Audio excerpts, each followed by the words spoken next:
প্রিয় ভিউয়ার্স, একটা গণ অভ্যুত্থানের মাধ্যমে আসলে প্রধানমন্ত্রী শেখ হাসিনাকে পদত্যাগের পর উনি দেশ ছেড়ে পালিয়েছেন, ইন্ডিয়াতে পালিয়েছেন। আর এই সময়টাতে আসলে দেশে একটা প্রশাসনিক শূন্যতা কাজ করছে।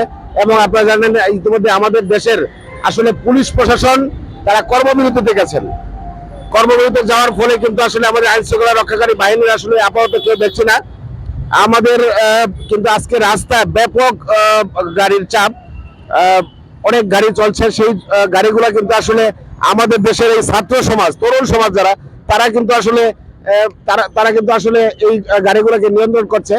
এই ট্রাফিকের কাজগুলো কিন্তু তারা করছে। আজকে দেখতে পাচ্ছেন অনেক আসলে গাড়ির চাপ অনেক।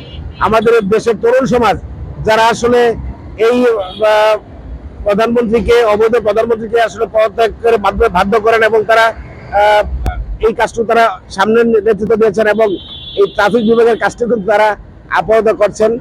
বিভিন্ন সময় তারা আসলে অন্যগুলো কাজ করছে। আমরা একটু কথা বলার চেষ্টা করবো। এই ছোট ভাই, তুমি কি কাজটা করছো? আসসালামু আলাইকুম, আমি এবার ইম্পেরিয়াল কলেজে এইচএসসি শিক্ষার্থী। আপনারা সবাই জানেন বর্তমানে আমাদের দেশে প্রচুর অরাজকতা এবং পুলিশরা, আমাদের বেসামরিক বাহিনী সব কর্মবিরতিতে।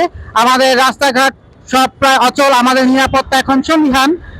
তবে এখন আমাদের সবার একত্রে আহ্বান করতে হবে যে ছাত্র সমাজ দেশ স্বাধীন করছে কথাটা ভুল। প্রত্যেক মানুষের এখানে অবদান আছে এবং এই সংস্কারের কাজও আমাদের। মায়ের ছেলেরা যখন দেশ স্বাধীন করে, মায়ের ছেলেরা দেশ সংস্কারও করবে। আমাদের সকলের আহ্বান, যেহেতু এখন আমাদের প্রশাসন নাই, আমাদের ছাত্ররা, আমরা প্রফেশনাল না, আমাদের পক্ষে এটা খুবই কষ্টকর। আপনারা সবাই যদি আমাদের প্রয়োজনীয় সহযোগিতা করতে পারেন, আমরা সবাই আবার এটা সুন্দর রাষ্ট্রে আমাদের দেশে পরিণত করবো। ধন্যবাদ। ধন্যবাদ, ধন্যবাদ ছোট ভাই। আসলে তরুণ সমাজের যে কমিটমেন্ট আসলে দেখে সত্যি ভালো লাগে। আমাদের তরুণ সমাজের কমিটমেন্টটা খুব খুব ভালো। সে এই কমিটমেন্টটা দেখে আমাদের আসলে খুব ভালো লাগছে। তারা আসলে দেশ সংস্কারের কাজগুলো করছে এখন। আমরা আসলে এই তরুণ সমাজের পাশে আছি। ধন্যবাদ।